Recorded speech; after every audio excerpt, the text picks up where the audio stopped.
Alright, so now we've got our schematic or PCB created. I've got connectors. I had to change the oh wait, I'm missing a net. Well, it looks like the ground nets aren't connected, but they are. I'll check them. Anyways, we've got our PCB. Got a connector for our altitude and azimuth sensors. Going to have to rewire them or change the wiring on the connector because I have changed the pinouts, but that's not a big deal. I can just make up a new wiring onto the sensors, and it's made the board much easier to route. Anyways, we will check the grounds and then see if we've got everything we need. So the first version of the board had much too thin traces for just a toner transfer from magazine paper. So I've changed the design rules so that the tracks are a bit beefier, and we will see if that produces an appropriate result. I think it might.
That did not work.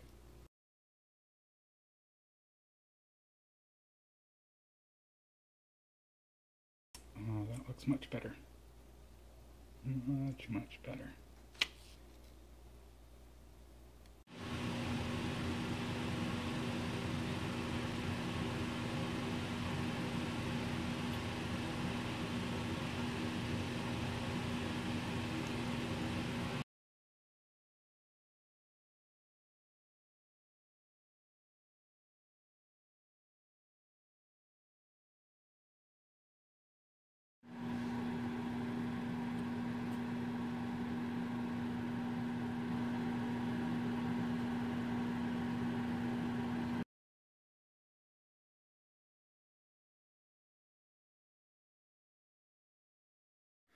Okay, so I got the board made, got the part soldered onto it.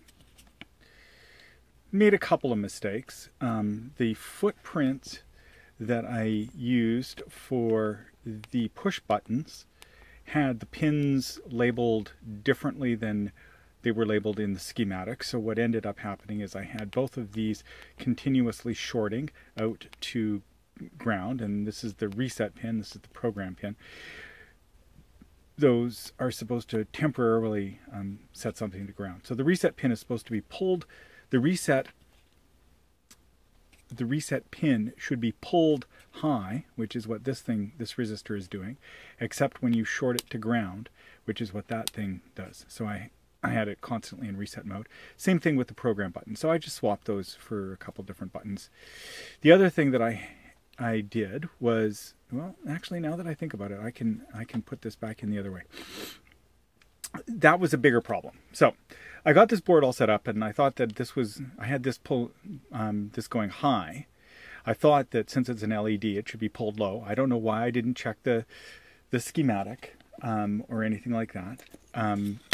This board, it pulls low, so I think actually, yeah, on this board, which was working. It pulls low, so I I set that so that I had this LED pulling low. So it's a sinking current from a pin. I think it's GPIO 2, if I'm not mistaken. So anyways, a couple of mistakes on the board, and I got my TX and RX backwards on this header.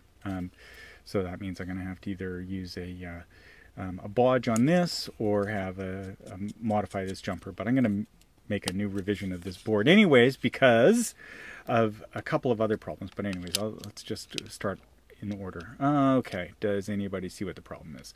We've got these connectors here that could get shorted out on the circuit board. Indeed they do. What I've done on some of my one of them when I was testing is I just put a piece of done tape on the bottom of this for insulation, as well as added some nail polish onto these pins just to give them some insulation. That seemed to work to a point.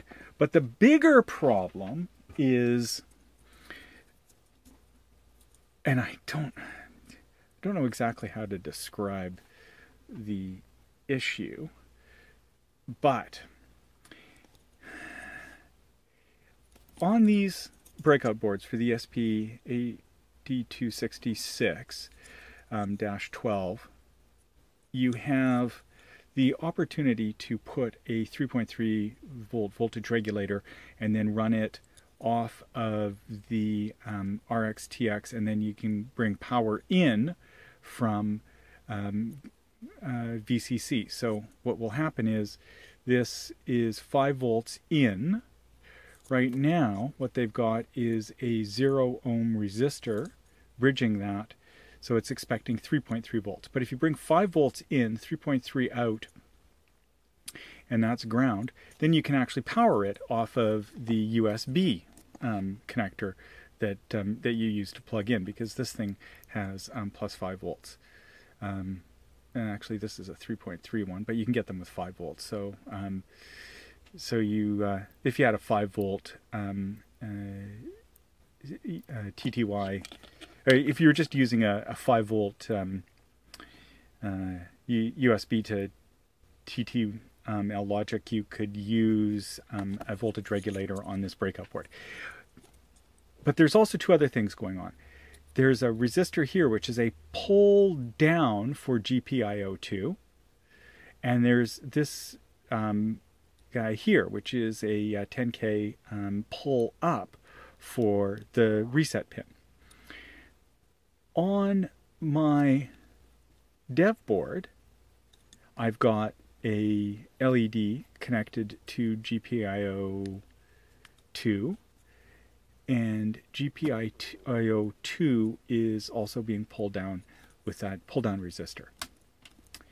GPIO2 is important for programming because when I put the module onto here, I do not have GPIO2 pulled down to anything. So what I need to do, let's look at the back of this board. I'll show you, or the front of this board. You might be able to see it. Or is it GPIO 15? Sorry. Yes. That's GPIO 15. That's GPIO 2. This is supposed to be ground. So this little resistor here is pulling GPIO 15, which is the second pin on this guy, to ground. And I don't have any pull down. Sorry, here's the footprint. I don't have a pull down to ground on here. So that was causing me all kinds of grief, because I would swap modules onto these boards. I would try and program them on my original. It was working fine. I would take the module off of here, put it onto here. It's like, why doesn't this work? Why doesn't this work? And the reason why it wasn't working is because this resistor doesn't exist on this board. I was dismissing it at first because this resistor doesn't exist on this board either, but I have a redundant resistor on this board and a redundant resistor on this board that does pull that down. So on this side, the circuit is identical, but on this side, the circuit is very different.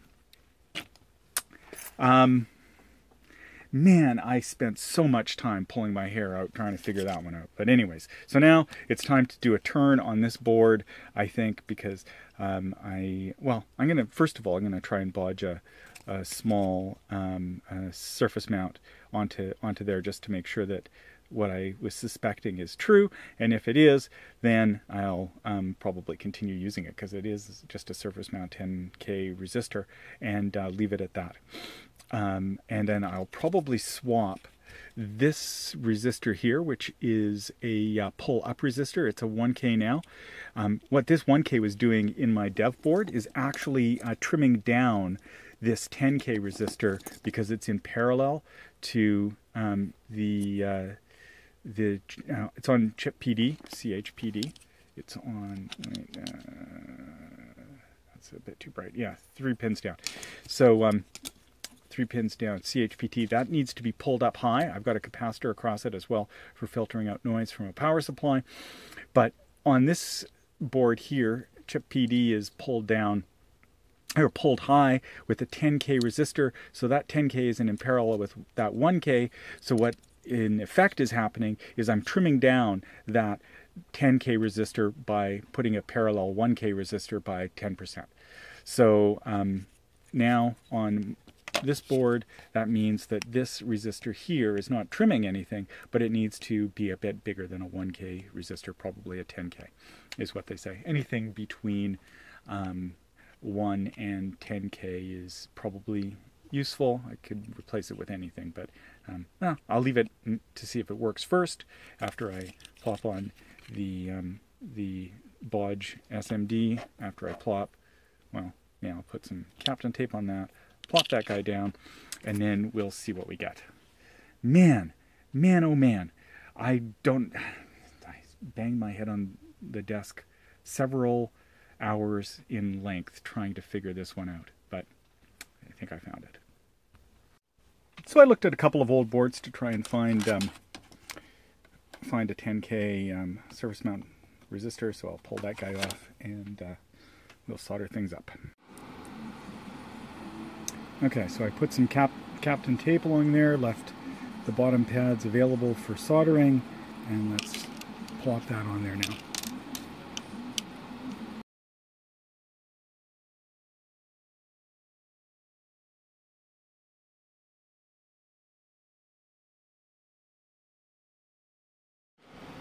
Okay, so we're going to try and solder this little guy into here. Wish me luck.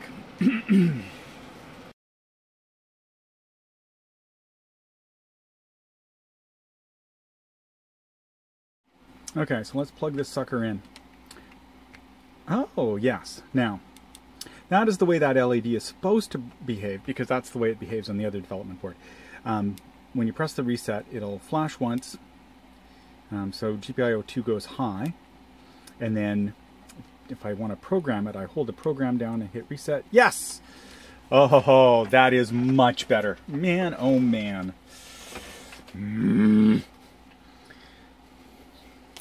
So, what was my mistake? Thinking that all of these components were related to the unpopulated voltage regulator on this board, which is not the case. Lesson learned? I don't know. I don't tend to learn. Okay, so just in case it hit a timeout, I am going... Ooh, that little guy is warm. Reset it while pressing program down, puts it in program mode, and hopefully we get compiling sketch, yes.